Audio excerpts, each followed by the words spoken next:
કેમ છો વિદ્યાર્થી મિત્રો? લાસ્ટ લેક્ચરની અંદર આપણે સ્થાનાંતર, પથ લંબાઈ, તેના અમુક એમસીક્યુ, વર્તુળમય ગતિ એના એમસીક્યુ એની ચર્ચા કરી. ત્યારબાદ આજે આપણે ભણવાનું છે ગતિ અંગેની ચર્ચામાં આગળ વધવાનું છે. આ ચેપ્ટર મુખ્યત્વે સ્થાનાંતર, પથ લંબાઈ ઉપર આધારિત છે, પણ ગતિના મુખ્યત્વે બે પ્રકાર હોય. ગતિના પ્રકારો, એક પ્રકારને કહેવામાં આવે છે નિયમિત ગતિ, બીજા પ્રકારને કહેવામાં આવે છે અનિયમિત ગતિ. તો સૌથી પહેલા તમને એ વાત ક્લિયર હોવી જોઈએ કે નિયમિત ગતિ એટલે શું અને અનિયમિત ગતિ એટલે શું. તો સૌથી પહેલા વ્યાખ્યાથી શરૂઆત કરીએ કે જો કોઈ પદાર્થ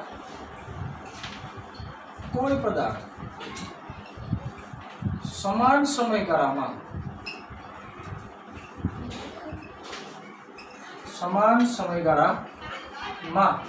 કાપેલું અંતર સમાન હોય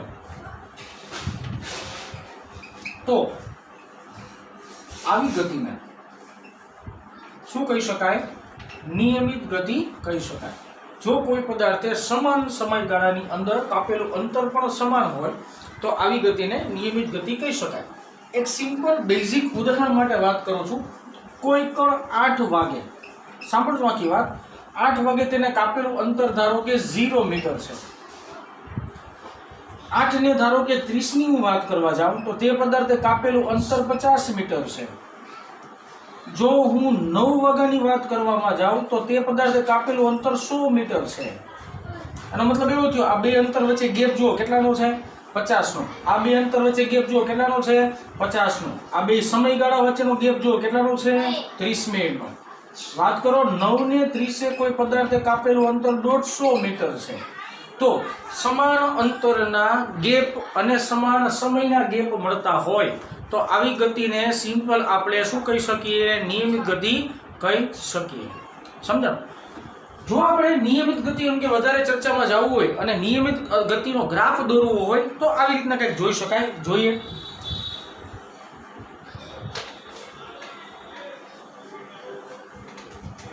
ચાલો નિયમિત ગતિ અંગેનો ગ્રાફ વિચારીએ. ગ્રાફ છે અંતર વિરુદ્ધ સમયનો.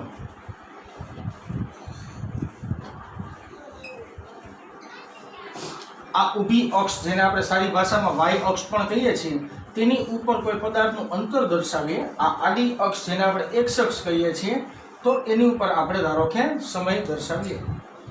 અંતર વિરુદ્ધ સમયનો ગ્રાફ છે. જો નિયમિત ગતિ માટે અંતર વિરુદ્ધ સમયનો ગ્રાફ દોરતો હોય તો ગ્રાફ તમને 100% કેવો દેખાશે? સુરેખ દેખાશે. સુરેખ એટલે કે સ્ટ્રેટ લાઇનમાં ગ્રાફ આવશે.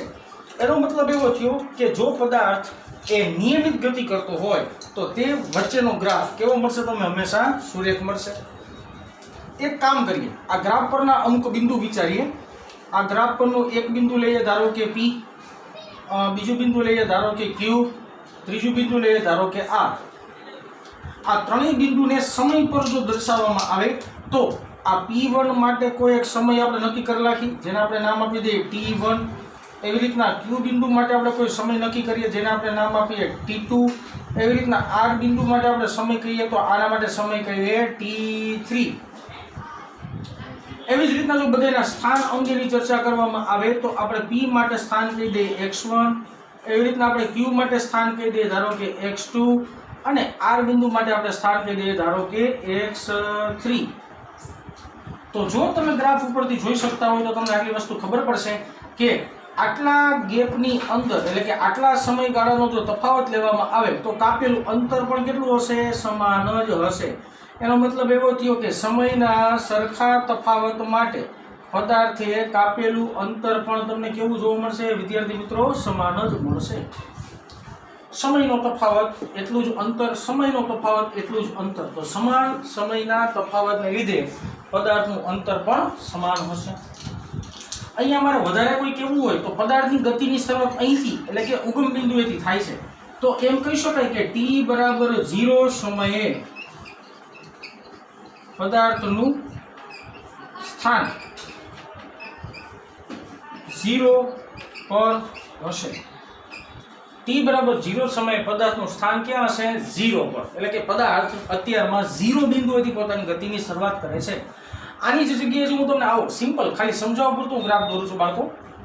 ધારો કે હું સમજાવું પૂરતો એક આવો કોઈ ગ્રાફ દોરું, આ ગ્રાફ અંતર એટલે કે x અને સમય એટલે કે t એટલે કે અંતર વિરુદ્ધ સમયનો જ આલેખ છે.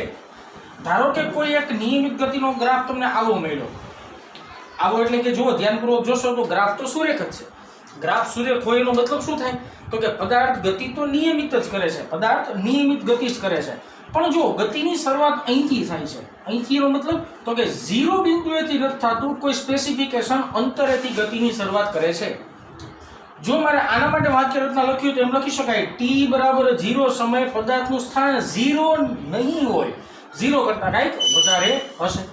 પરંતુ ગ્રાફ સુરેખ હોવાથી આપણે કહી શકીએ કે આ પદાર્થ 100% નિયમિત ગતિ કરતો હશે. આ વાત તે નિયમિત ગતિ. નિયમિત ગતિમાં આપણે એટલી બાબતો ખાસ યાદ રાખશું કે સમાન સમયગાળાની અંદર પદાર્થે કાપેલું અંતર સમાન હશે અને તેનો જો આલેખ અંતર વિરુદ્ધ સમયનો આલેખ દોરવામાં આવશે તો તે આલેખ તમને 100% સુરેખ જ મળશે. વાત કરીએ છીએ અનિયમિત ગતિની, તો કે અનિયમિત ગતિ એટલે શું? આના કરતાં કંઈક વિપરીત થતું હશે. આમ કહી શકાય કોઈ પદાર્થ સમાન સમયગાળામાં કાપેલું અંતર સમાન ન હોય તેવી ગતિને શું કહી શકાય? અનિયમિત ગતિ કહી શકાય. મતલબ કોઈ પદાર્થે સમાન સમયગાળામાં કાપેલું અંતર સમાન નહીં હોય. જો આપણે આલેખની બાજુમાં જેમ ચર્ચા કરી તેમ આલેખની, અને જો મારે તમને સિમ્પલ સમયમાં સમજાવવું તો આમ સમજાવી શકાય. 8 વાગે કોઈ પદાર્થ 0 મીટર અંતર કાપ્યું. આ ઉદાહરણ તરીકે છે બાળકો, ખાલી ઉદાહરણ માટે વાત છે. ધારો કે 8:30 એટલે કે અડધી કલાકનો સમય ગયો ત્યારે પદાર્થે 30 મીટર અંતર કાપ્યું. ધારો કે 9 વાગે પદાર્થ જોવામાં આવે તો 9 વાગે પદાર્થે 100 મીટર અંતર કાપ્યું. જો 9 ને 30 ની વાત કરવામાં આવે તો પદાર્થે 189 મીટર અંતર કાપ્યું. આંકડા જુઓ ધ્યાનપૂર્વક. આ બે વચ્ચે સમયનો તફાવત શું? 30 મિનિટ. આ બે વચ્ચે સમયનો તફાવત 30 મિનિટ. આ બે વચ્ચે સમયનો તફાવત 30 મિનિટ. એનો મતલબ એવો થયો સમાન સમયગાળાનો ગેપ કેવો આવે છે? સમાન. પરંતુ કાપેલું અંતર જુઓ, આ બે વચ્ચેનો અંતરનો ડિફરન્સ 30, આ બેનો અંતરનો ડિફરન્સ 70. એવી રીતના આ પરનો અંતરનો ડિફરન્સ કંઈક અલગ એટલે કે 89 સમથિંગ છે. એનો મતલબ એવો થયો કે સમાન સમયગાળાની અંદર પદાર્થે કાપેલું અંતર સમાન ન હોવું જોઈએ. આવી ગતિને કહેવાય અનિયમિત ગતિ.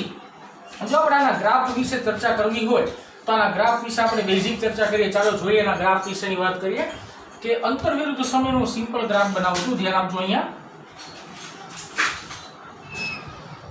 આ કોઈ સમયની અક્ષ છે, આ કોઈ અંતરની અક્ષ છે. એનો મતલબ એવો થયો આ અક્ષ અંતરને રિપ્રેઝન્ટ કરે છે અને આ અક્ષ સમયને રિપ્રેઝન્ટ કરે છે.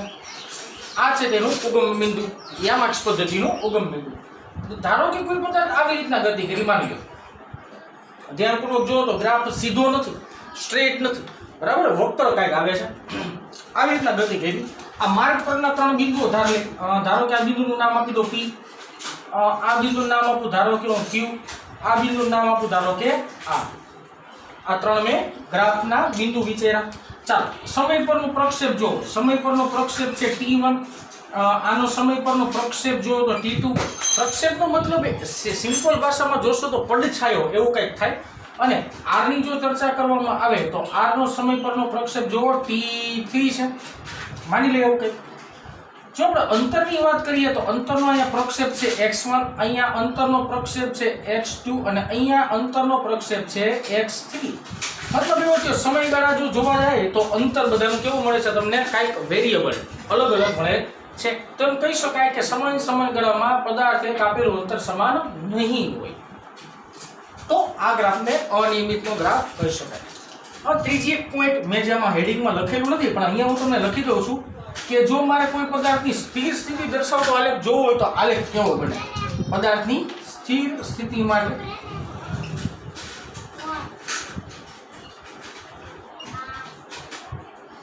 જ્યારે કોઈ પદાર્થ સ્થિર હોય, પોતાના સ્થાનમાં સમય સાથે ફેરફાર ન કરતો હોય ત્યારેનો ગ્રાફ શું? ચાલો એનો આપણે ગ્રાફ વિચારીએ. x વિરુદ્ધ t નો સિમ્પલ ગ્રાફ છે, બહુ સહેલી વાત છે. આ x અને આ t. જો કોઈ પદાર્થ સમય સાથે પોતાની ગતિ ન કરતો હોય તો તેનો ગ્રાફ મળશે તમને આવો સ્ટ્રેટ ગ્રાફ મળશે. સ્ટ્રેટ ગ્રાફનો મતલબ શું થશે ખબર છે? જો સમજાવ નિરાશે. આ ત્રણ બિંદુ વિચારો. અહીંયા વિચાર્યો P, અહીંયા વિચારો Q, અહીંયા વિચારો R. જોનો પ્રક્ષેપ લ્યો, સમય પરનો પ્રક્ષેપ T1 આવશે, આનો સમય પરનો પ્રક્ષેપ T2 આવશે, આનો સમય પરનો પ્રક્ષેપ T3 આવશે અને અહીંયા સમય પરનો પ્રક્ષેપ ધારો કે x0 કહી દો. તો સમય બદલાતા પદાર્થના સ્થાનમાં કાંઈ ફેર પડતો નથી. એક ઉદાહરણ તરીકે સમજાવો કે મારા પાર્કિંગની અંદર એક ગાડી અત્યારમાં પાર્ક કરેલી છે. સવારના 7 વાગે ગાડી અહીંયા જ હતી, 8 વાગે ગાડી અહીંયા જ હતી, 9 વાગે ગાડી અહીંયા જ હતી, 10 વાગે ગાડી અહીંયા હતી. એનો મતલબ શું થાય? સમય સતત બદલાતો રહે છે પણ પદાર્થ પોતાનું સ્થાન બદલાવતું નથી. તો એનો ગ્રાફ જોવામાં આવશે તો એનો ગ્રાફ કોઈ એક અક્ષને કેવો મળતો હશે? તમને સમાંતર મળતો હશે. આ વાત થઈ પદાર્થની નિયમિત, અનિયમિત ગતિ અને સ્થિર સ્થિતિ માટેના આલેખની અંતર વિરુદ્ધ સમયની. ત્યારબાદ આપણે જોવાનું છે સરેરાશ વેગ અને સરેરાશ ઝડપ. નિયમિત અનિયમિતની ગતિની ચર્ચા કર્યા બાદ હવે આપણે વાત કરવાની છે સરેરાશ ઝડપની. તો સરેરાશ ઝડપ એટલે શું? તો કે સરેરાશ ઝડપ એટલે કે પદાર્થ એક કાપેલા કુલ અંતર તથા તે માટે લાગતા સમયગાળાના ગુણોત્તરને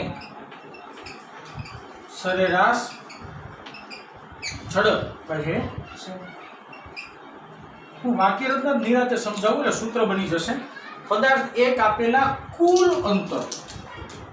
અંતર જ્યારે શબ્દ આવે એટલે તમને એક વસ્તુ મનમાં તરત ક્લિક થવી જોઈએ કે જો કુલ અંતર કહેતા હોય તો સ્થાનાંતર નહીં જ આવે, પથ લંબાઈ આવતી હશે. કુલ અંતર તથા તે માટે લાગતા સમયગાળાના, તે માટે લાગતા એટલે કે અંતર કાપવા માટે લાગતા સમયગાળાના ગુણોત્તરને સરેરાશ ઝડપ કહેવાય છે. જો મારે સરેરાશ ઝડપનું સિમ્પલ સમીકરણ બનાવવું હોય તો આવી રીતના બનાવી શકાય કે સરેરાશ ઝડપ બરાબર કુલ અંતર એટલે સારી ભાષામાં પથ લંબાઈના છેદમાં સમયગાળો. પથ લંબાઈના છેદમાં શું કહી શકાય? સમયગાળો કહી શકાય. ઓકે, સરેરાશ ઝડપને સરેરાશ શબ્દ છે તો બ્રેકેટ ઓફ વી લખવું પડે અને માથે શું કરવું પડે? બાર કરવો પડે. તો આ એની સંજ્ઞા છે વી બાર અને બ્રેકેટમાં શું કરવા લખ્યું છે? સરેરાશ છે એટલા માટે એને મેં બ્રેકેટમાં લખ્યું છે. પથ લંબાઈ, તો પથ લંબાઈ એક પ્રકારનું અંતર થયું તો એને ડિસ્ટન્સ ડી વડે પણ દર્શાવાય, એક્સ વડે પણ દર્શાવાય, એસ વડે પણ દર્શાવાય. તમને જેની સાથે અનુકૂળ આવે તેના વડે દર્શાવી શકાય. એટલે હું અહીંયા પથ લંબાઈને એક્સ વડે દર્શાવું છું અને સમયગાળાને આપણે કહીએ છીએ ટી. તો આ તમને જે સૂત્ર મળ્યું એ સૂત્ર મળ્યું તમને સરેરાશ ઝડપનું. પથ લંબાઈના છેદમાં સમયગાળો. હવે આપણે આની ચર્ચા કરીએ એકમ બનાવવા માટેની. ચાલો એ વસ્તુ અગત્યની છે થોડી. અહીંયા આપણે વાત કરશું સરેરાશ ઝડપના એકમની. ચાલો વેગનું એકમ જોવાનું છે, સરેરાશ ઝડપનું એકમ જોવાનું છે. તો અંશમાં શું છે? પથ લંબાઈ. પથ લંબાઈ એટલે એક પ્રકારની લંબાઈ જ થઈ. તો લંબાઈનું એકમ શું થાય બાળકો? મીટર. છેદમાં સમયગાળો. સમયગાળો એટલે કે એનો એકમ શું થાય? સેકન્ડ. તો એનો એકમ શું થાય? Metre upon second. અથવા તો આને આમ પણ લખી શકાય મીટર સેકન્ડ ઇનવર્સ. છેદમાં કોઈની ઉપર એક ઘાત હોય એને ઉપર લઈ આવો ઘાત કેવી થઈ જાય? માઇનસ થાય.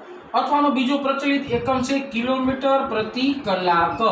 એટલે કિલોમીટરના છેદમાં કલાક એવો એક એનો એકમ પણ છે. વાત કરીએ છીએ એકમ ઉપરથી પારિમાણિક સૂત્રની. ચાલો વાત કરીએ પારિમાણિક સૂત્રની. પારિમાણિક સૂત્ર પણ બનાવવું બહુ સહેલું છે. આનું સૌથી પહેલા આપણે શું કરતા હોય? જનરલી એમ એલ ટી લખી નાખવાનું. સ્ટાર્ટિંગમાં શું કરવાનું? એમ એલ ટી લખી નાખવાનું. હવે જુઓ આ એકમ ઉપરથી જ આપણે પારિમાણિક સૂત્ર બનાવી લેવું. જોજો ધ્યાનપૂર્વક. એમ એટલે શું થાય? એમ ક્યાંથી આવ્યું? તો કે માસ. માસ એટલે દળ. તો આ સમીકરણની અંદર કે દળનું પદ આવે છે? ના, દળનું પદ કે દેખાતું નથી. તો ઘાત શું આવે? 0. એર એટલે શું થાય? લેન્થ. લેન્થ એટલે શું થાય ગુજરાતીમાં?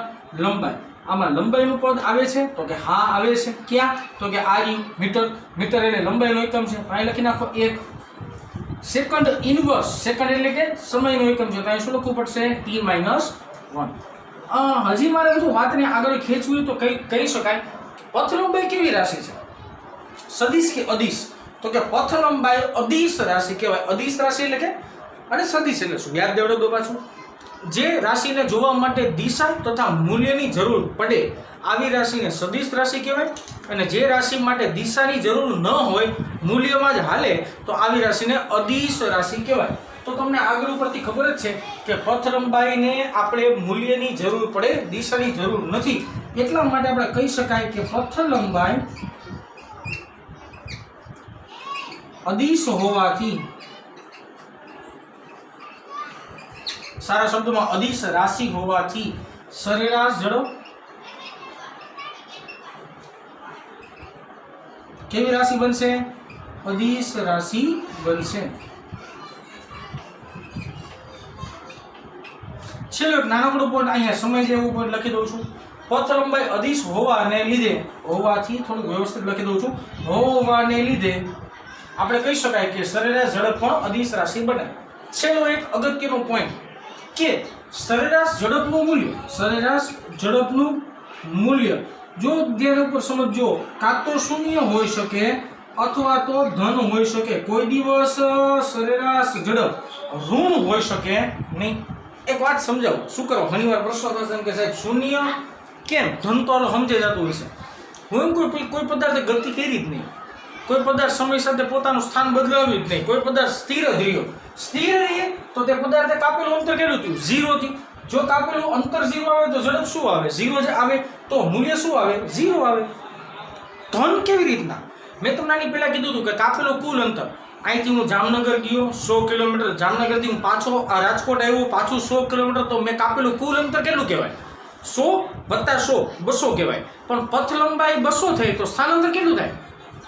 જ્યાંથી ચાલુ કર્યું ત્યાં જ પૂરું કર્યું તો સ્થાનાંતર શું બનશે? 0 બનશે.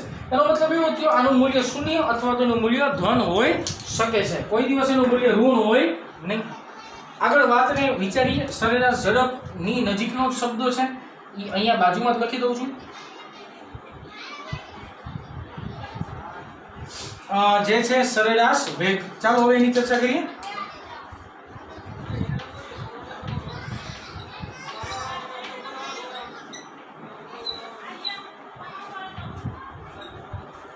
સરેરાશ વેગ કહી શકાય.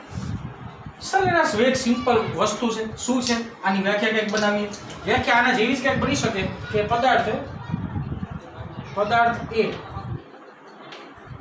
કરેલું સ્થાનાંતર અને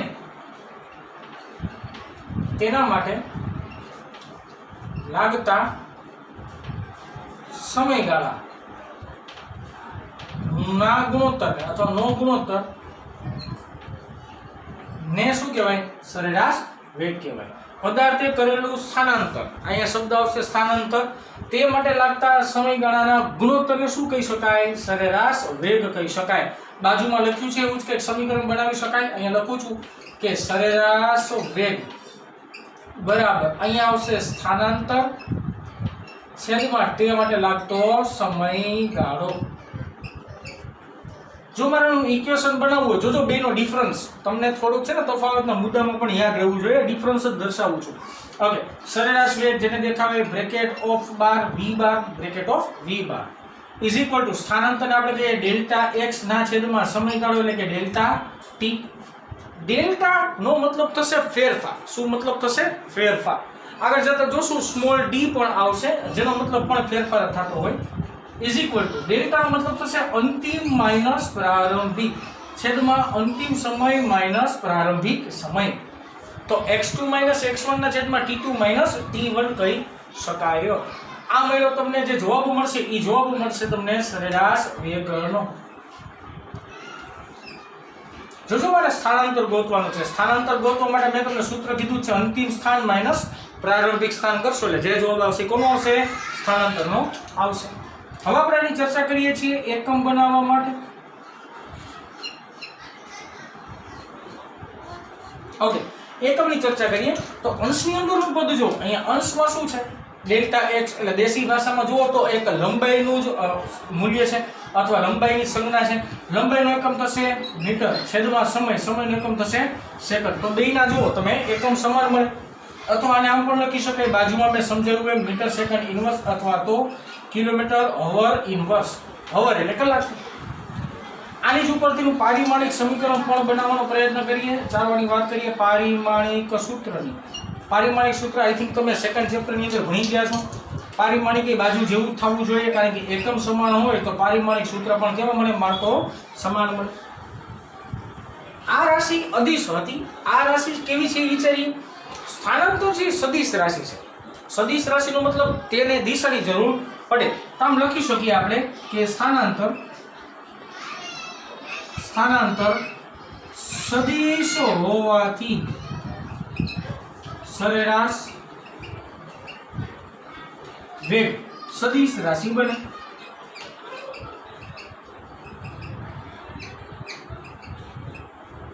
સ્થાનાંતરનું મૂલ્ય સદિશ હોય એટલા માટે રાશિ પણ કેવી બનશે? સદિશ બનશે.